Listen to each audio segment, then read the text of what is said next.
నమస్కారం. Ramachandra sir, very much thank you for blessing us. So మనకు లైఫ్లో అవసరం అయినప్పుడు గార్డెన్ ఏంజల్స్ వచ్చి మనం ప్రొటెక్ట్ చేస్తాయని చెప్పేసి అంటూ ఉంటారు. అట్లా నా లైఫ్లోకి వచ్చిన ఇద్దరు ఏంజల్స్, ఒకటి మా స్వప్నమ్మ, రెండు రోషన్. ఈ సినిమా ఈరోజు మొదలై పూర్తి చేసుకొని ఫినిష్ అవుతుందంటే ఒకటి మా స్వప్న గారి సంకల్పం, రెండోది రోషన్ నమ్మకం. రేపు పొద్దున 20వ తారీఖున ఈ సినిమా హిట్ కాబోతుంది. దానిలో 90% క్రెడిట్ వీళ్ళదే, ఒక 10% క్రెడిట్ మాత్రం నాకు.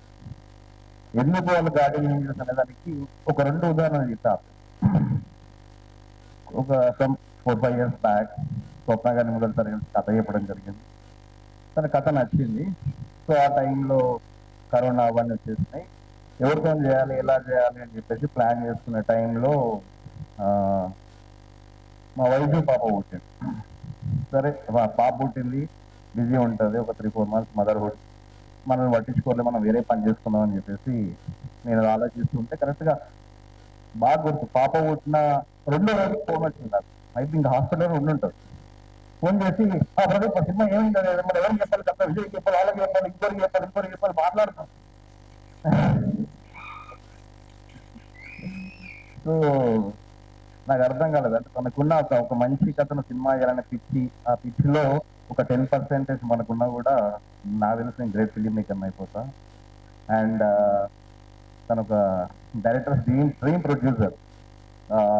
జనరల్గా మనం ఒక డైరెక్టర్గా పోయి ఒక ప్రొడ్యూసర్ కథ చెప్పినప్పుడు కథ చెప్పడం ఒకటి, ఆ కథకు ఏం కావాలి అని చెప్పి మళ్ళీ ఎక్స్ప్లెయిన్ చేసి తెచ్చుకోవడం ఒకటి. మిగతా ప్రొడ్యూసర్తో కొంచెం కష్టం అవుతుంది. కథ చెప్పినప్పుడు వాళ్ళకు ఏం కావాలి అనేది కూడా మళ్ళీ ఎక్స్ప్లెయిన్ చేయాలి. స్వప్న గారితో నాకు ఆ ప్రాబ్లం లేదు. ఆయన కథ చెప్పినప్పుడు డైరెక్టర్ ఎక్కువ క్లియర్గా ఆ విజన్ అర్థమైపోతుంది. నాకు ఇది కావాలి, టెక్నీషియన్ కావాలి, ఇది కావాలి అడగాల్సిన అవసరమే లేదు. కథకి ఏం కావాలో అది ఇస్తుంది.